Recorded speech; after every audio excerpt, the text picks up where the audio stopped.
2005 September 30 ఛత్రపతికి first day divide talk.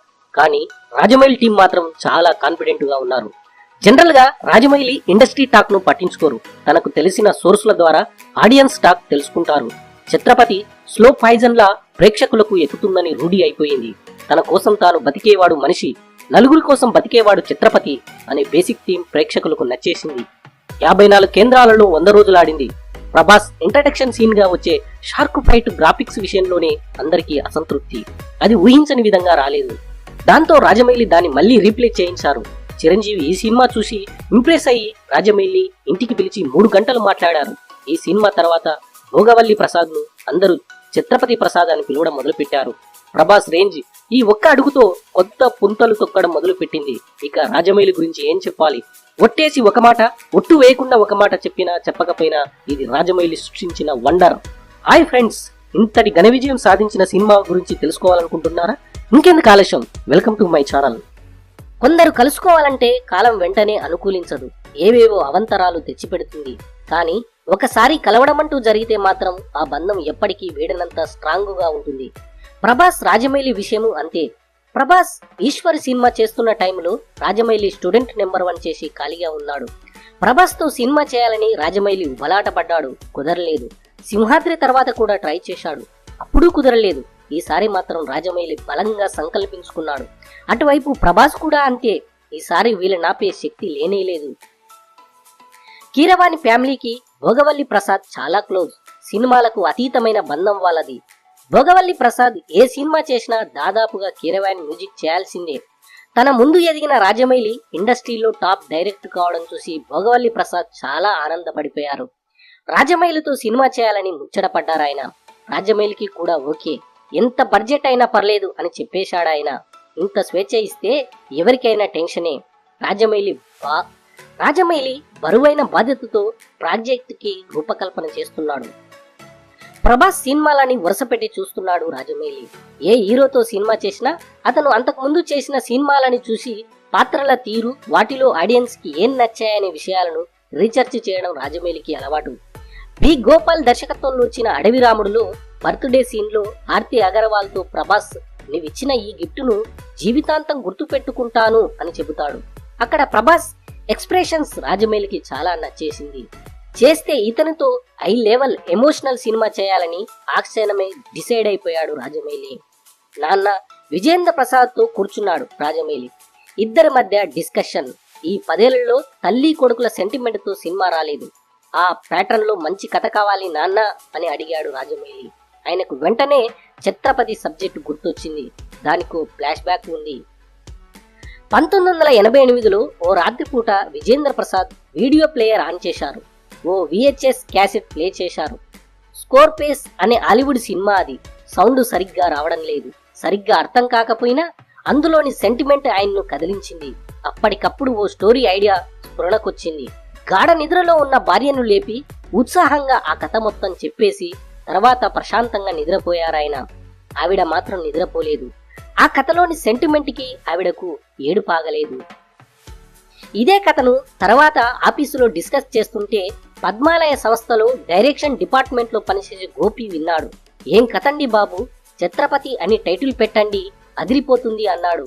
నిజమే, ఈ కథకు ఛత్రపతి టైటిల్ కరెక్ట్ అనుకున్నారు విజేంద్ర ప్రసాద్. ఛత్రపతి అనగానే మరాఠా యోధుడు శివాజీ గుర్తొస్తాడు. తల్లి జీజియాబాయ్ శివాజీకి ధైర్యం నూరిపోసి సూపర్ హీరోని చేసింది. ఈ కథలోను హీరోకి తల్లి మాటలే స్ఫూర్తి. టైటిల్ అలా సెట్ అయింది. అక్కడితో ఆ కథకు ఫుల్ స్టాప్ పడింది. రాజమౌళికి ఛత్రపతి కథ విపరీతంగా నచ్చేసింది. ప్రభాస్ ఇమేజ్ తగ్గట్టుగా కొన్ని మార్పులు, కొన్ని చేర్పులు చేస్తున్నాడు. రాజమౌళి ఏ కథ చేసినా అందులో సూపర్ హీరోయిజం ఖచ్చితంగా ఉంటుంది. ఇందులో కూడా బాగా వర్కౌట్ అయింది. అలాగే కామెడీ కూడా బాగా రావాలని రాజమౌళి తపన. శంకర్ సినిమా అపరిచితుడు, అప్పుడు టాక్ ఆఫ్ ది ఇండస్ట్రీ. దానికి పేరిడి చేస్తే రాజమౌళి ఆలోచన. కో డైరెక్టర్ కన్నన్ దానికి పోపు చల్లాడు. అప్రతిష్ఠుడు అంటూ చేసిన ఎపిసోడ్ బాగా వచ్చింది. ఇక స్క్రిప్ట్ లాక్. ఎం రత్నంతో డైలాగ్స్ రాయించారు. హీరోయిన్ గా శ్రియ, మెయిన్ విలన్ గా సై ప్రేమ్ ప్రదీప్ రావత్ ఓకే. ఇంకో విలన్ కావాలి. సైలో విలన్ గా మొదట అనుకున్న నరేంద్ర జూ గుర్తొచ్చాడు. బాజీరావుగా అతను ఖరార్. కాట్రాజ్ పాత్రకు ప్రభాస్ లా ఒడ్డు పొడుగున్నవాడు కావాలి. చాలా మందికి స్క్రీన్ టెస్ట్ చేశారు. ఫైనల్ గా సుప్రీత్ సెలెక్ట్ అయ్యాడు. సైలో విలన్ గ్యాంగ్ లోని 10 మందిలో అతనొకడు. ఇందులో ఇంపార్టెంట్ క్యారెక్టర్, కానీ ఇంకా స్ట్రాంగ్ గా తయారవ్వాలి. 4 నెలలు జిమ్కెళ్లి 8 కేజీలు పెరిగాడు సుప్రీత్. తల్లి పాత్రకు భానుప్రియ అయితే బెటర్, కానీ ఆవిడేమో అమెరికా వెళ్లే అడావిడిలో ఉన్నారు. రాజమౌళి ఒకసారి కథ వినమని బతిమిలాడాడు. భానుప్రియ కథ విని నేను సినిమా చేస్తున్నా అని చెప్పేశారు. ప్రభాస్ బ్రదర్ గా షెప్పిని ఫిక్స్ చేశారు. సైకి పనిచేసిన సెంటికే కెమెరామెన్ పోస్ట్. ఆ సినిమాకి ఎలాంటి షాట్స్ కావాలో చిప్పి చేయించుకున్నాడు. స్క్రిప్ట్ ఇచ్చేసి నీ ఇష్టం ఎలా తీస్తావో అనేశాడు రాజమౌళి. ఆర్ట్ డైరెక్టర్ రవీందర్ ఈ టీంలో కొత్తగా జాయిన్ అయ్యాడు. ఇక పెద్దన్న కీరవాణి ఎలానూ పెద్ద అడ్డా. పాటలన్నీ రెడీ.